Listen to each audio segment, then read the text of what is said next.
takuta, takuta, takuta, takuta, takuta, takuta, takuta, takuta. Melanin, melanin, melanin, melanin, melanin, melanin, melanin, melanin, melanin, melanin, melanin, melanin. No, you can dance like me, no. No, you can dance like me. No, you can dance like me, no. No, you can. I mean, firstly, thank you so much for coming and joining us with TV Collective Live, our 8-day festival. Where we're kind of talking to content producers about how they can kind of monetize their content, get it out to audiences, and obviously branding, marketing, promotion of your content is probably one of the most important things to ensure that people know where your content is.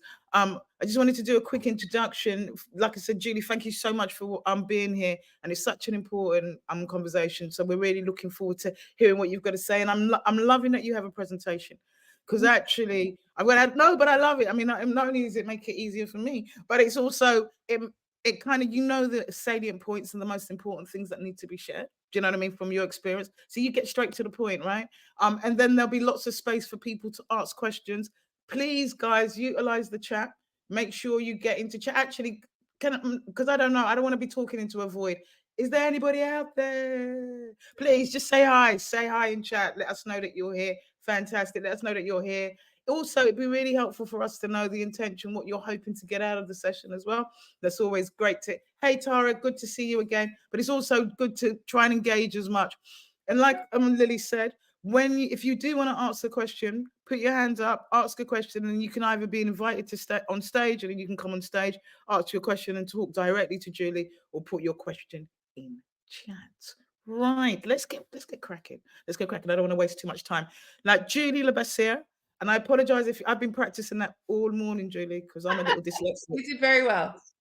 Very Thank well. you. Yeah, is the chief strategy officer of global communication agency DDA. She specializes in public relations, strategic consultancy, event management, digital and social insights and analytics, brand development, creative design, and award campaigns for content creators. So, in terms, let's put that in a nutshell. Anything that you need to get your content out there, Julie's the expert on that. With over 20 years of experience both here in the UK and in the US, Julie has created marketing strategies for all of the big brands, included Apple TV, BAFTA, and Tribeca. And today we're extremely lucky that she graces us with her presence and shares some of her expertise with us. I'm gonna hand over to you, Julie. Gloria Soon, lovely to see you from Canada. Wonderful to see you. I'm gonna hand over to you. I'm gonna let you get cracking. Like I said, guys, if you've got any questions, any burning questions, put them in chat or put them in a question, and we'll make sure that those get answered. Julie, over to you. Thank you for being here. Thank you for having me. Hi everyone. I can't see you, but I know you're there. Thank you so much for having me. As Simone said, I have been doing this a long time. I started out as a film festival programmer, and why that's relevant is because I started out at a time when people really didn't care about independent film, particularly US independent film. And so I had to become a marketer in order to be a programmer. So I had to really learn how to brand and market um, small independent films in order to get an audience, because that was how the festival kind of sustained itself. So that's kind of where I got started in kind of thinking about marketing and thinking about branding when it comes to content. And then I've just sort of had a very long career that has encompassed doing brand partnerships, has working with filmmakers directly, working with producers, working on series, working as awards consultant, both, but also took some time off and did the same kinds of things in music, and I did the same kinds of things in fashion. So to that end, I'm going to attempt to share my screen. So bear with me because I've never used this platform before. And I'm just going to walk through a presentation that I've done a few times that kind of really helps to kind of solidify what it means, what branding means, what marketing means, and things that you can be thinking about or should be thinking about as you move on your creative journey for yourself and for your content. So bear with, and I'm going to attempt to share. Let's see if this works. Nope, that did not work. Hold, please.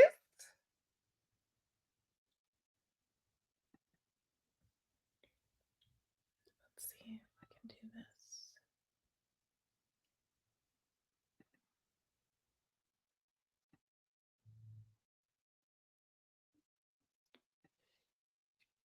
If you're having any problems, send it to the presentation to Lily, and she'll put it up while you're talking. So don't worry, you can continue Yeah, talking. she didn't, it's not allowing me to share.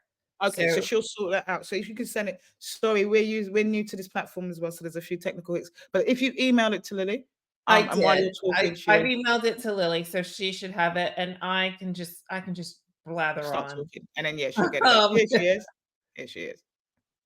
did you get it, Lily? I can't hear you. That's because my mic's not on. Really helpful. Okay, let me turn my mic off and then I'll start.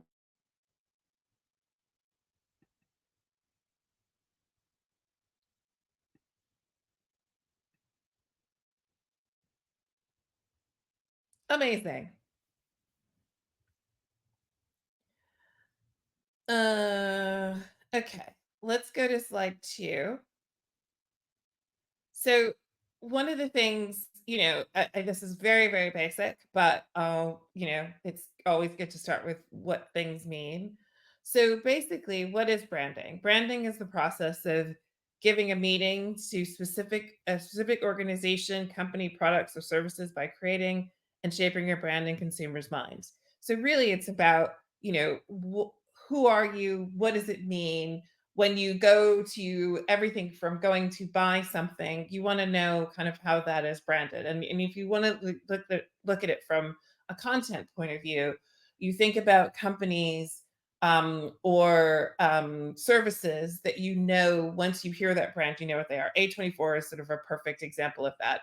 A24, you think about, you know that it's going to be cool, it's going to be interesting. It might be genre led. You kind of, when you hear something like A24, you know what that means. So that's branding. What is marketing? Next slide. Marketing is generally the process of garnering interest or communicating about a product or service, the purpose of which is to encourage recipients of communication to purchase or use that product or service, right? So branding and marketing should actually be a married couple, right? You think about what's the brand, and then you think about how you're going to get that brand to as many audiences as possible. So when you're thinking about what you're doing, next slide, and thinking about your work, thinking about how you look and brand what you do. So obviously for your work, the first thing you do is the pitch, right? So your pitch is what they call an elevator pitch. It's I'm making a documentary about green tortoises, and that documentary about green tortoises, or that series about blue bottles or red suns or whatever it might be, that may be the thing, but what's the brand? Like what is it going to make me lean forward? I always think about, when you're thinking about doing your pitch, what's the thing that's going to make the person you're talking to lean forward? It feels like such a simple thing, but it actually is one of the most important things, because the pitch is the hook. The pitch is the thing that's going to get the person engaged so that you could keep talking, right? Because the next thing you're going to be talking about is your log line. It's the log line, which I know that people say all the time should be one sentence. It can be 2 sentences, but it shouldn't be more than that. Your log line really is your description, but your log line should be not it should be an augmentation of what your pitch is. The pitch is the lean forward. The log line is essentially the stay forward, right? So I don't want to hear this amazing pitch about what it is that you're doing and then hear a log line and go like, wow, wow, that's not that exciting, and lean back again. The way to think about it always, from my perspective, is you want the person to consistently want to lean forward because you want them to be engaged and you want them to listen. Your synopsis obviously is a longer version of your logline, what happens, your first, your second, maybe your third act. When you're thinking about these things, think about your language. Be clear and concise, be authentic. We're going to talk about that a little bit later, but being authentic is actually, besides your pitch, is one of the most important things that you possibly can do, because if you don't believe what you're doing, I'm not going to believe it. So really being authentic is so important, because if you don't believe what you're saying and you don't believe in what you're saying, no one else is going to believe you. So be firm and strong, but not defensive. This is another key point. I think it's someone is going to potentially go, this doesn't, like, they make the face. You've all been in the room with someone who's made the face. You've made the pitch, you've done your log line, and they made the face because they're either skeptical, they don't believe you, they've seen it before. I think there's a way to be firm about your story and to be strong in your story, but I think it's also really important to not be defensive about it. So not everybody's going to like everything you do, right? And I know you've heard that before, but I think you really have to believe it, because the thing that's going to turn people off is your defensiveness. You want to be able to be open to other people's ideas, because that's what we're all doing together as content creators, as a collective. But you also want to stand firm in what it is that what you're doing. The other part of this is revise and practice. I've written it 3 times so that it stays. You want to revise all of the things that we've just talked about above and practice them. Practice them in the mirror, practice with your friends, practice with your family, practice with strangers.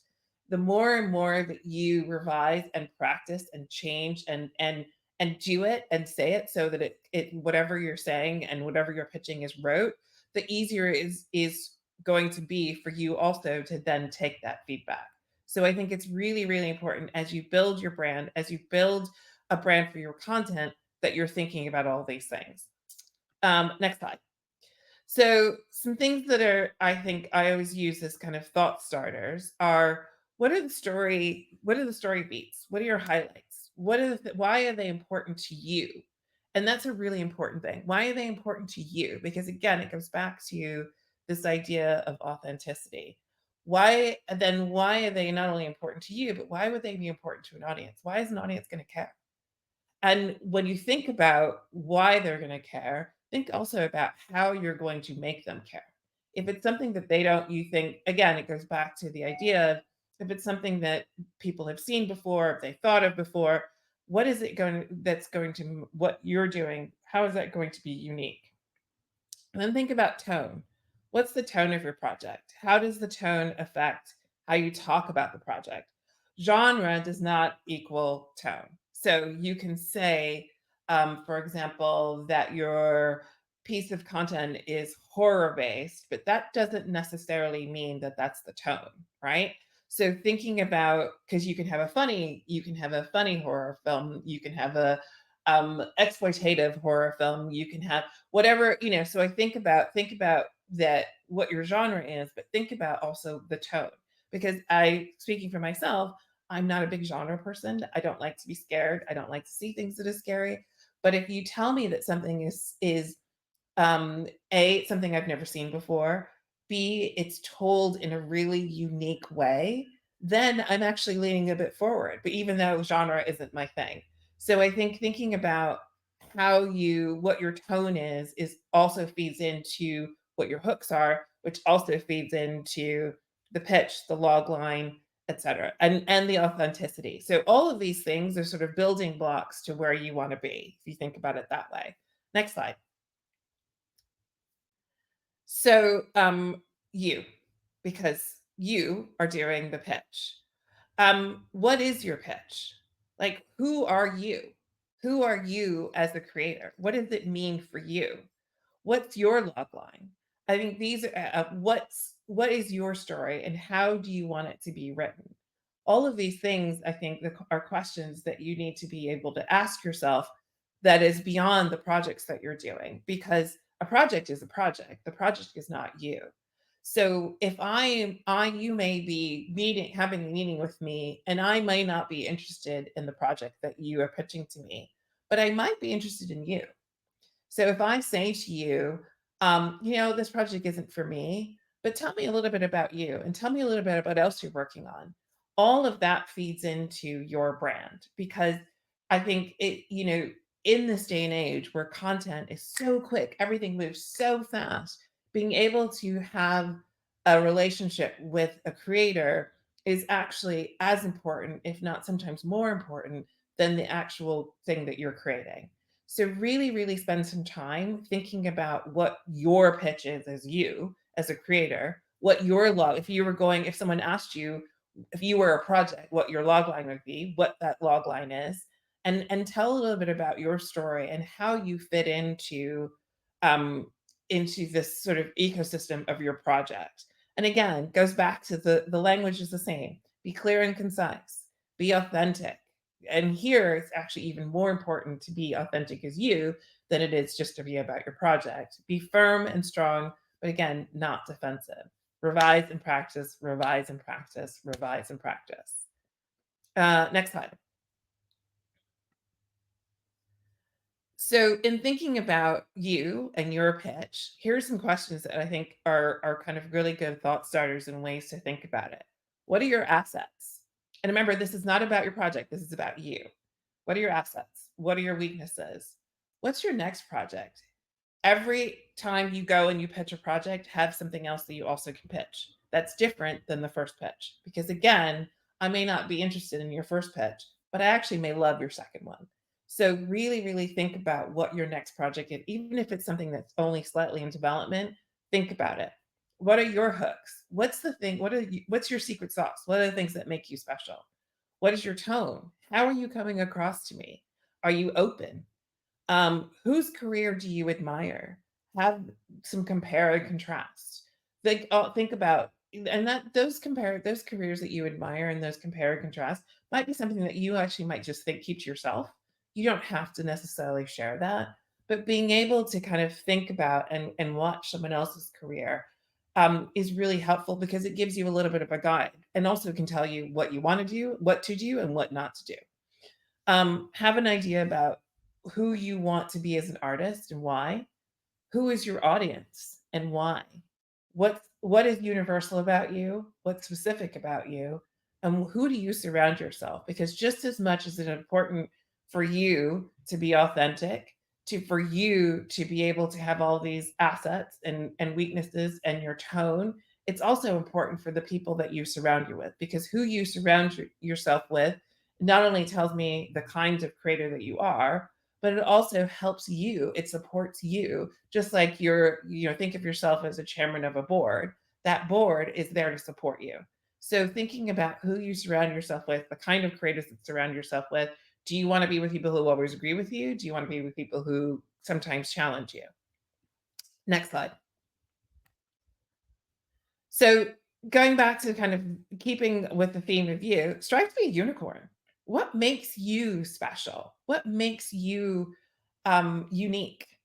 How is what you have the same, or how is it different to others? If you're using comps, know them well. Did they succeed and fail? So if you say to someone, I want to make a film that's just like X, or I want to make a series that's just like the X, then know why you're using that comparison, because you may think, oh, that was really a success, or that's the kind of thing I want to do. Find out also why it may have failed. And when someone questions you about that, also, I think it's really important to be able to answer and say, well, I know that only was one season, but here are the things that I think that they could have done better. What is it about you that is different? Next slide.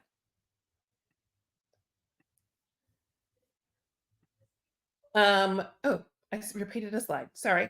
Next slide. Here's some last thoughts. Be authentic, as I've talked about. Give yourself time to pitch. Give yourself time to practice. Pay attention. I think this is the thing that when I'm in pitch meetings or when I talk to creators, they're so busy trying to get all the information out that they're not actually listening. So really pay attention to what the people across from you are saying. Again, going back to the leaning in and leaning out, what's their body language saying? And then also pay attention to what else is going on in your industry, whether you're making genre TV or you're making YouTube content. What's going on in the zeitgeist? How do you fit into that? Why are you unique? All of those things. And then also think out of the box.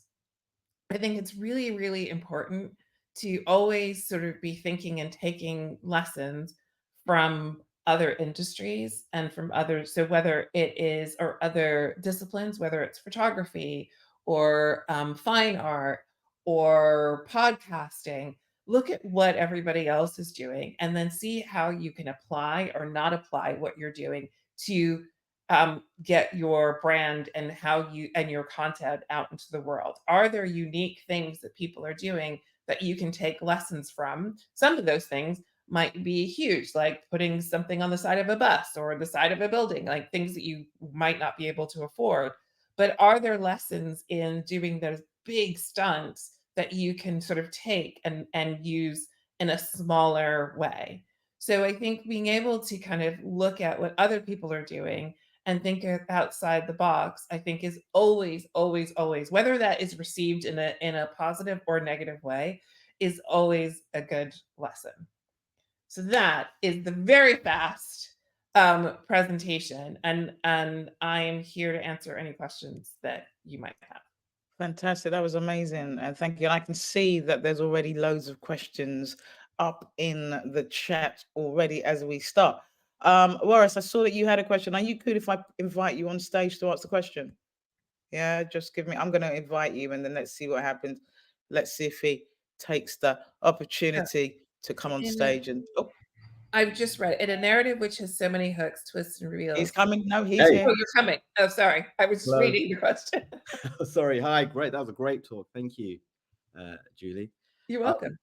So I work in drama and I do pitch documents and pitch decks. And what in a particular genre of like thrillers and things that have a lot of reveals, hooks and things like that, which you want to save really for the reading experience of the script. Do you think, do sort of narrative synopses in a pitch deck? Do you think they should have, do you think you just give all those kind of reveals away? Because essentially they want a concise version of your script, or do you think we can save some of that for, you know, when they read the script and have that experience? I think that you don't want to give everything away, right? Because it goes back to the leaning forward, right? So you want to give enough that I want to read more. Okay. So you want me to feel like, oh my God, I can't wait to read the script. That's how, when I look at your pitch, when I read your pitch, that's the feeling you want me to walk away with. Like, I cannot wait to read the script. Got it. So the synopsis can still have that flavor with that. And if we choose not to give away that climax, which I think, but keep them wanting to ask that question, I think that's probably what you're saying, isn't it? Yeah, exactly. I mean, I read a script. Someone pitched me a project where the project was 3 best friends go on a holiday together and one of them chokes and the other friends do nothing about it. Okay. Right? That's something you're going to be like, I want to read that script. Okay. Right? And it's a very simple, she pitched it better than I just did. But it's a very simple couple of lines, but that I was like, oh. That's a log line though, isn't it? Is that a synopsis too? No, that was sort of the log line. It was, and the synopsis was a bit longer, but she didn't really go into she didn't really go into the detail of what happens. Like, why, you're left with all these questions. Why didn't they do anything? They were right there. They saw her choke. Why didn't they do anything? What's going on? What are those relationships? There's so many questions that you have from that you want to read the script. Perfect. Thank you. You're welcome. Thank you. Thank you. I can see we've got a question here. I'm going to put Sam's question on the Sam Frey. I'm going to put your question on. I'm going to also invite you on the stage to speak. And Warris, I am going to do something about you. Not that. Oh, there you are. Oh, this is all fun. I'm learning as well. It's all very It's all interesting. very fun. So I'm learning as well. Here's Sam's question. Sam, I'll hand over to you. Thank you. Can you hear me? Yes. Yes, we can. Wonderful. Okay, so I'm come from a different angle with this one. So I've not got a program to promote. I'm more setting up or have set up a support group which is adjacent to TV called Black People in Sports Broadcasting. Mhm. And one of the things I'm doing now is trying to promote the brand. So my question is, when setting up a new company, how would you best suggest a company set up their brand to make it stand out to potential partners? I've tried with the logo and I've done all kinds of outreach and things, but I just want to make sure that I'm hitting the right mark. Have you established who's your core audience for what you're doing? So I have two. I have the Okay, partners. that's not the answer to the question. Okay. When I ask you who the core audience is, you can't have two. You have Okay. one. Okay. Core. One. Okay. So I would say the core audience for me then would be broadcasters, so the people whose money I want. Okay, so if your core audience is broadcasters, how are you reaching out to them? How are you reaching out to your core audience? So currently at the moment, it's because I live outside of London, it's emailing people. It's whenever I get to network in person, doing it that way. But primarily it's just been sort of like emailing people out and trying to connect via LinkedIn and things. And have you had any responses? I've had some good responses from connecting. It's just the follow-up is the issue. So everybody likes the idea. It's just the follow-up. And I'm wondering whether or not it's because I need to tighten up the brand. Yeah, I mean, it sounds like it is a little bit of tightening up the brand and then tightening up what you're offering. Like, what's the follow-up? What are you doing to follow up? If you're saying you're going out to broadcasters and you're asking those broadcasters for money, or are you asking them for partnership? Yeah, I'm not actually initially asking them for money. It is about partnership. So it's about telling them what it is we offer and hoping that along the lines when they understand the idea that the money will come, but primarily it's a partnership. So people like to be told what to do in general. Yeah. So mostly because they're busy. So my advice would be, if you are you're doing your outreach and you're getting follow-up, instead of asking them what they want to do, tell them. Yeah. So here's how you can partner with me. Would you like to, here are the three things from you, or here's the one thing I need you to do in terms of partnership. Are you interested? Right. So just be more direct. So it's absolutely being more direct, and that's the American in me. But the worst someone's going to say to you is no. Yeah. Like, they're not interested, and that's okay. But you have to ask them, and you have to ask them in a way that they understand. So instead of kind of being like, well, we could have, and this is what we do, and these are the many things we could do, and these are the many ways you could partner with us. If you take your top 5 people that you know you want to work with that would be perfect partners for what you're doing, and ask them for what you need. Right. So just be less British. Yes. I get it. That's what I was going to say. That's just so less. Be less. Yeah. We're all scared. We're all kind of sitting there going, "Oh my God, what is she saying?" Like, be direct. We don't do things like that. Be less We talk British. around. Oh my God. Because again, the worst that someone's going to do is say no. Yeah. And then you move on, and you're not wasting time. They Yeah. say no, fine.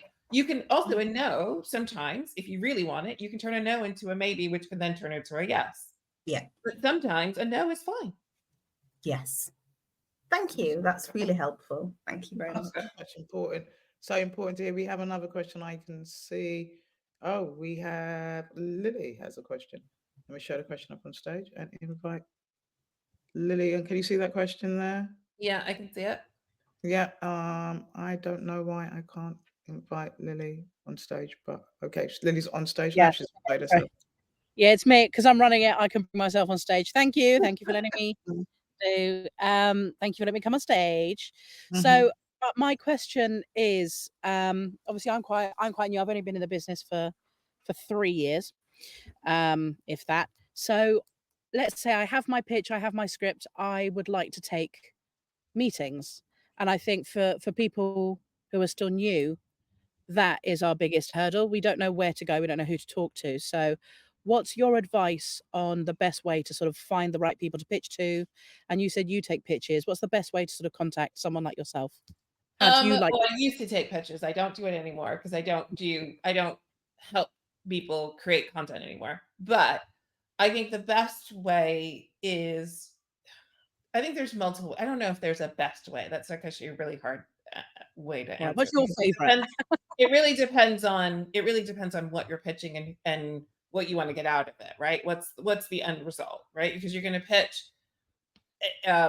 If you're pitching genre, you're going to pitch to genre people. If you're, you can't just pitch a comedy to a genre person. So you have to really think about what you're pitching. But I think most people now don't take cold pitches. So the worst thing in the world when I did take pitches is people who harass you. Like if people are busy. I think the best situations to put yourselves in are situations kind of like this, or situations that like a TV festival, or if you're a filmmaker, a film festival, doing as many industry networking things that you possibly can, because people who are commissioners will go to those things and talk to as many people as you are, like join as many organizations as you are. I know it sounds kind of simple, but the more you increase your network, the easier it is for you to become known, right? You should be talking to everyone, even if it's someone who cannot give you work, they might know someone who can give you work.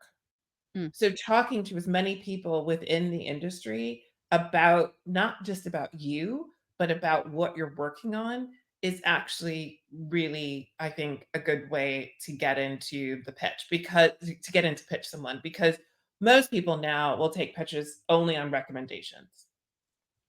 Okay, So that's really helpful. Yeah. so you can so if you met me and pitched to me and I go, it's not really for me, but I'm going to be in a meeting in a month and I'm sitting down, that person says to me, you know what, I'd like to make something about this. And I'm like, you know what, I met this woman and she pitched this to me. You should contact her. Okay, That's kind of excellent. how it works. Okay. So In that case, I'll see everybody in the lounge after this session. Yes. Nice to talk to you. Just talk with each other. Honestly, the amount of projects or the amount of things that I've been involved in, whether I wanted to or not, based on people I've talked to at other things, I would be a rich person if I did all those projects. But I think it's hard to get a cold pitch meeting. I think it's actually probably practically impossible to get a cold pitch meeting. It's going to be about recommendation. It's going to be about being at a pitching session that people are invited to. So anytime there is a pitching session, put yourself forward, because those are the places that commissioners go to, or they send their assistants to, at least, so that they're hearing the pitch. And it's also it's a no-brainer for you, because even if you don't get it, you're at least practicing your pitch, and you're practicing in front of you're seeing other people pitch, which is always only going to help you.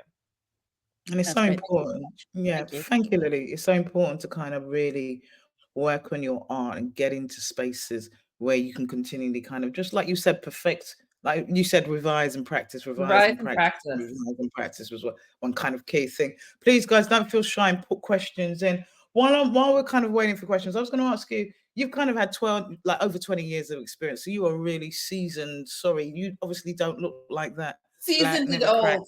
Yes. Seasoned and no, I would never say that. Absolutely no. But you have slightly over seasoned. What major shifts have you seen in the last few years, particularly in film and marketing, public relationships, and how do we stay ahead of those changes? So obviously with digital and the kind of insurgence of digital, but what are the other changes you've seen, and how do we stay ahead of those? I think mostly the changes I've seen have been that fluidity between television and film and games And like there used to be, and even genre, right? I think there was, everybody was in a box.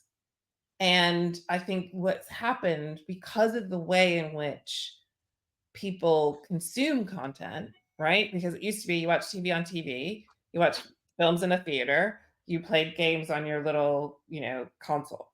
Now you can do all of those things in all of those places. You can watch film, television, and games on every piece of every device that is known to man.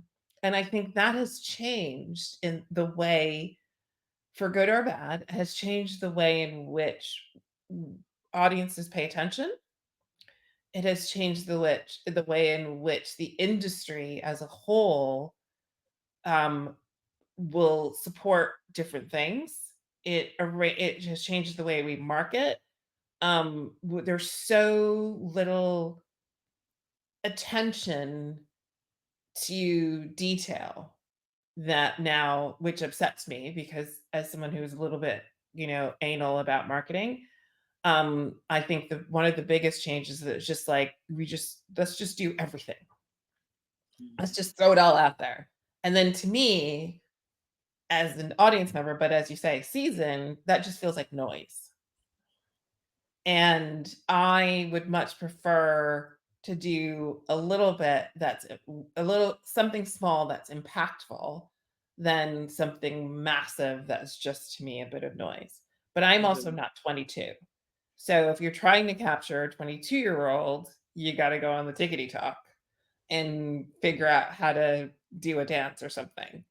That just doesn't move me. I don't get it, but they're not trying to reach me.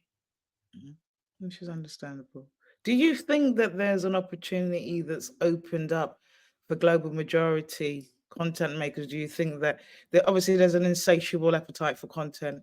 People are really curious about knowing other communities and, do you think that there's an opportunity for global majority content producers to get their work out there? Do you think it's easier or do you think it's more difficult? And I can also see we've got a question that's coming as well.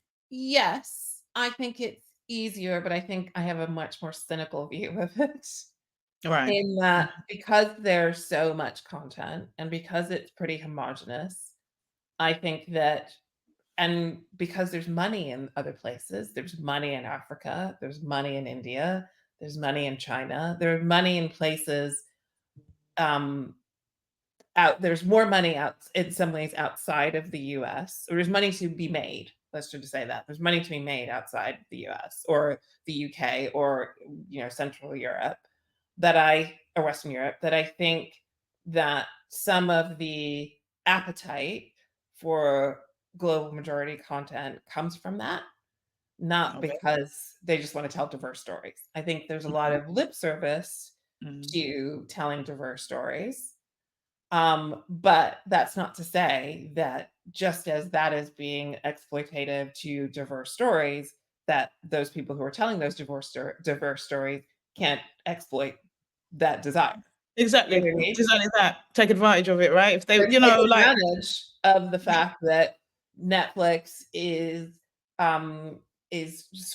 showing African content or Indian. You look at Netflix right now and you think about all of the content from India that is there and how that is beyond just Bollywood, right? Or same with the African content. So I think where the distinction is going to lie is that the assumption, which I think is kind of where you're getting at with your question, is that just because Netflix is showing African content from Africa or content from India, it doesn't necessarily mean that a Black British content creator is going to get their stuff on Netflix. So the two things don't necessarily. But I want to know, I can see a couple of questions and I want to make sure that everyone gets their question answered, but I do want to come back to, okay, that's a fair point, but how do we get our content out there? Given that there's an insatiable appetite, what are the ways, some practical ways that we can get? But I hold that thought. Let me see. Okay. Bernard, I see that you have a question. I'm going to show you your question on stage and also invite you to come in and answer your question. Yeah, you already. Yep. Are you going to join us on stage? Bernard, are you there? Bernard, are you there, sir? This is all very new. I don't know whether Bernard is there. I will see. All I right. see his question. One thing that makes creative shy about pitching and sharing their ideas is that can be stolen or encouraging. Can you give about this? Wonderful. I think it goes back to don't give everything away, but give enough so they want to read more. Oh, there's Bernard. Here's Bernard. Hey, Bernard. Take you on mute, sir. But yeah, it's at the bottom. Can you see the unmute button? Maybe you continue to answer the question while Bernard sorts out his mute button. I think it's about, yes, ideas are going to get stolen, but there's honestly very few truly original ideas. Exactly. I think you have to trust the people that you're pitching, or at least try to. Don't give everything away. So the pitch should be just kind of like what I said about the pitch about the 3 friends, right? That's a really interesting pitch, but you have no idea what those relationships are, what race they are, what, there's a lot you don't know about that script. But the pitch is interesting. So I think it's about being as specific and interesting, but vague at the same time, which I know is kind of a weird answer, but that's the answer. No, it makes sense. Can you hear me okay? Yes. Yeah, we can hear you. Lovely. Lovely. It makes sense. I think the second tier to that question is the way in which commissioning works is it's two-pronged. First, there's the content, the original idea, which they love, but also it's the execution risk for the commissioner. Are they going to give a new production company, which doesn't necessarily have a track record, X amount of £1 million budget, when they could give it to, Tarquin and his friends who already produce all kinds of stuff, and suggest that you go and work with Tarquin to get your idea made. So I think that's part of the concern. If whoever Tarquin is, forgive me if Tarquin's out there, but we know what we're talking about. If he can grab hold of your idea and present it for you or on your behalf, or sometimes without your permission, because they know that the industry is looking for ideas like this, it prevents creatives who are, like you say, authentic to the story from sharing their pitch. Yeah, I think it goes back to that what I was saying before about who you surround yourself with, right? I think it's about making sure that whoever you're going, if you do need to have a partner, who that partner is and what they've done before and who is working, do your due diligence as you would do if you're buying a house. You're not just going to go, oh, that's a pretty house, and just buy it. You're going to do all your surveys, which is something I've just gone through. So you're going to do all of that due diligence. It still could go to hell in a handbasket, don't get me wrong, but you need to do as much due diligence as you possibly can, so that when whoever you are going to partner with, you're partnering with people that you trust. At the end of the day, it's always going to be a risk, always. But hopefully, if you've done that work, you are going to be able to really be that person's partner. They're going to have maybe they're going to have the track record and more than the experience, but they have to really also be authentic and believe in the story that you're trying to tell, and know that they can't tell that story without you. Yeah. So putting in that work about building that relationship or that alliance before kind of getting to just putting in a little bit of work about building relationship. Is that useful for you? Does that kind of answer the question? Thank you. Yeah. Spot on. Thank you. Thank you. Thank you. We've got another question. Sharon, I'm going to show your question up here and invite you to come on stage and come and ask your question yourself. If not, Sharon is coming. We can see Sharon is coming. This is pretty cool. I quite like this. Sharon will join. She's just being granted mic and camera permissions. Here we are. Sharon, are you with us? I think she's coming. While we're waiting for Sharon, let me read the question. What tips do you have for somebody who's launching their own independent company and build a slate of projects in terms of key branding strategies beyond pictures, e.g. company, producer profile, website, social medias? And we have Sharon with us who can continue answering that question herself. Go, Sharon, please. Can you see me? Can you hear me? I We can can hear hear you. you. We can't see you. Do you have to take your camera off so we can see your beautiful face, lovely? Oh, I don't know how to put this camera on. Don't worry, you keep talking, you'll work it out. It's at the bottom, it's next to your mute button. So wherever you I mean, found I can answer the question is, I think it is be very clear and concise, right? And if you're building a website, really, I mean, all of the same things apply.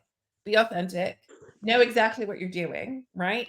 If you're starting a production company, are you going to be producing genre? Are you going to be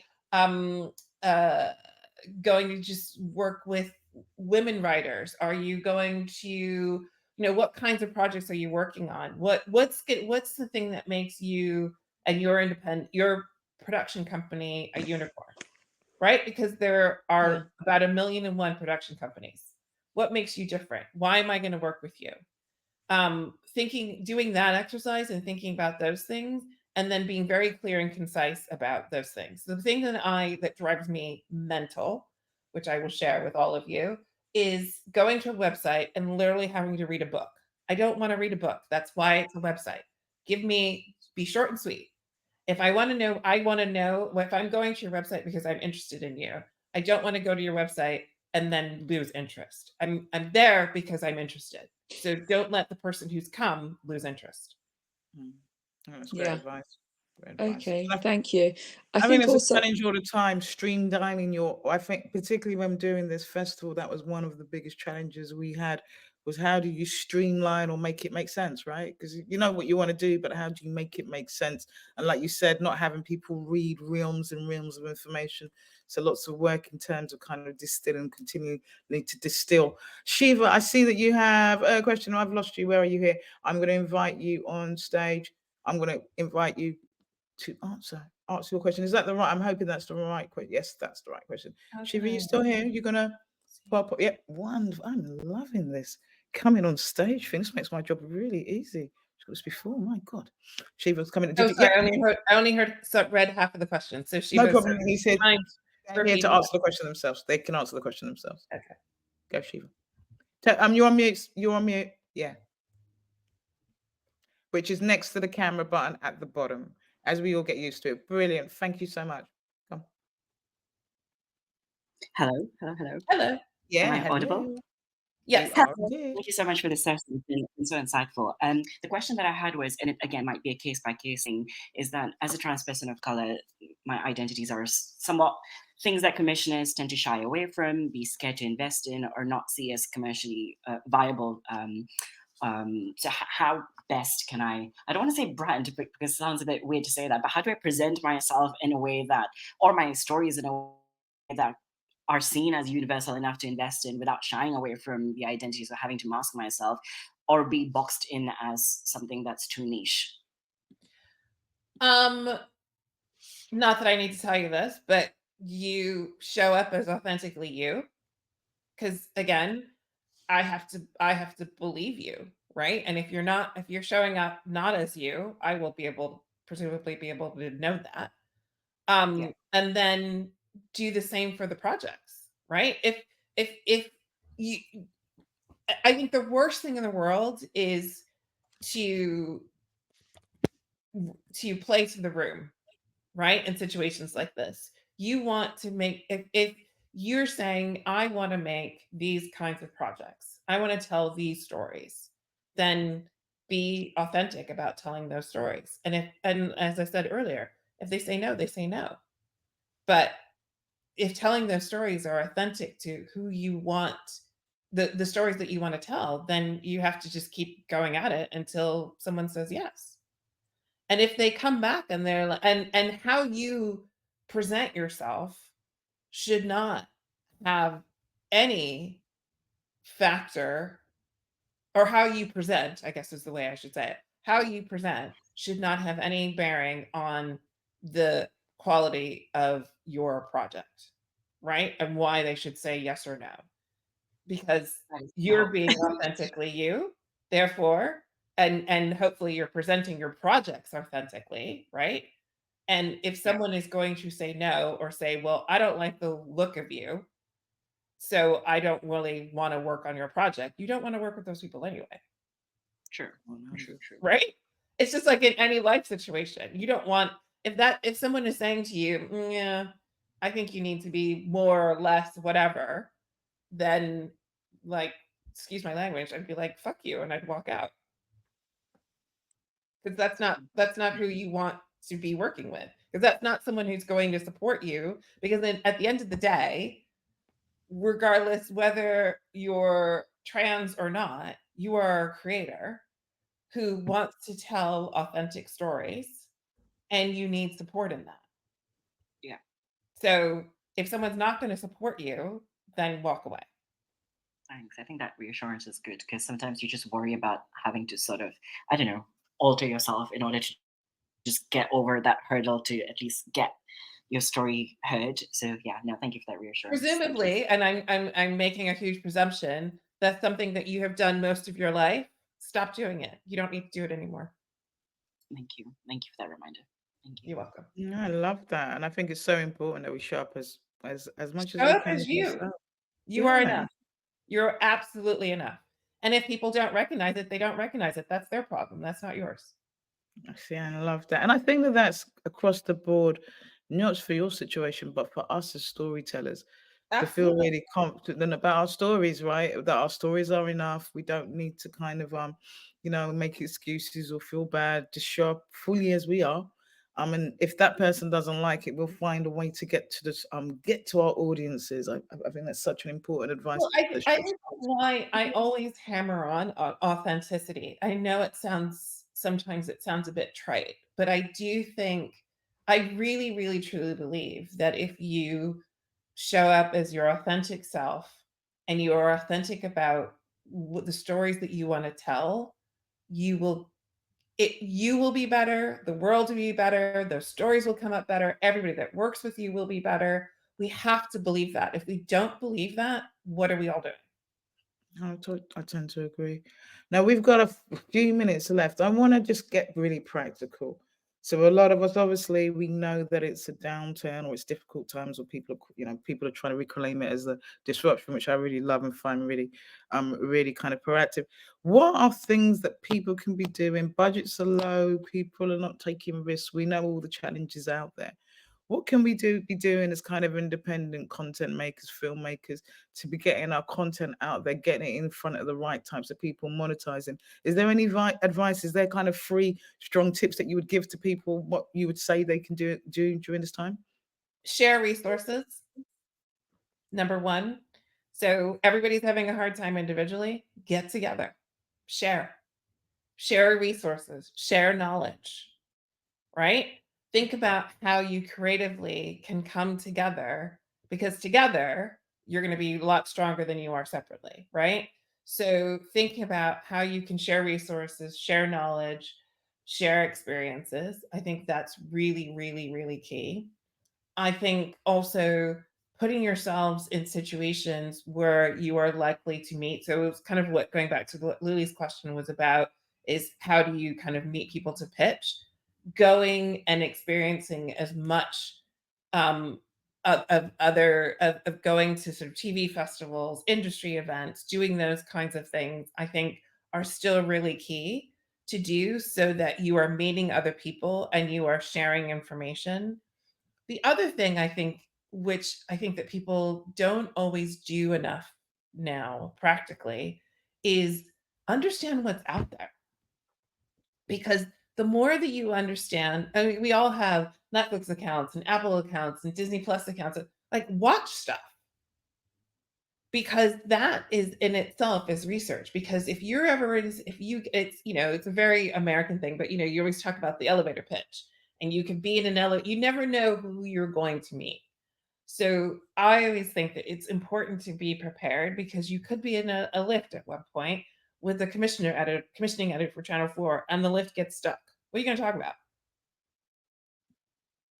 That it's having, and that's that having that knowledge is essentially free. You are watching stuff on those channels anyway.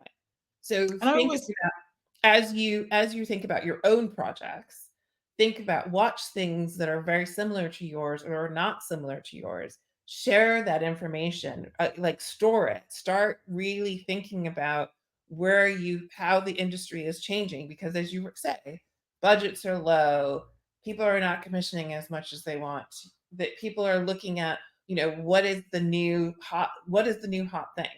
Sometimes the new hot thing is what we create. All right then. All right. Right?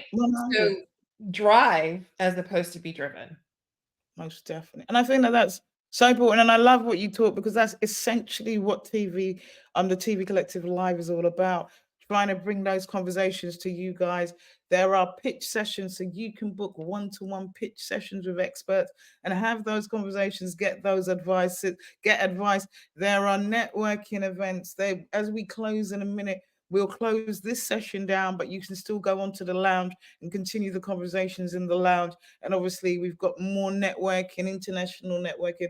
I saw a friend from Canada who's popped in to say hello. So that's what we're trying to create here, trying to create that environment where we can be sharing resource, sharing expertise, communicating, networking with each other, so that together, I'm called a TV Collective, so the clue's in the name, right? Together we're stronger. Julie, that has been absolutely bloody amazing. Like you said, people are going to try and reach out to you because they can, and I can't stop them. I mean, it's up to you, but I can't stop them, and I hope that they do. No, honestly, I really do hope that they do.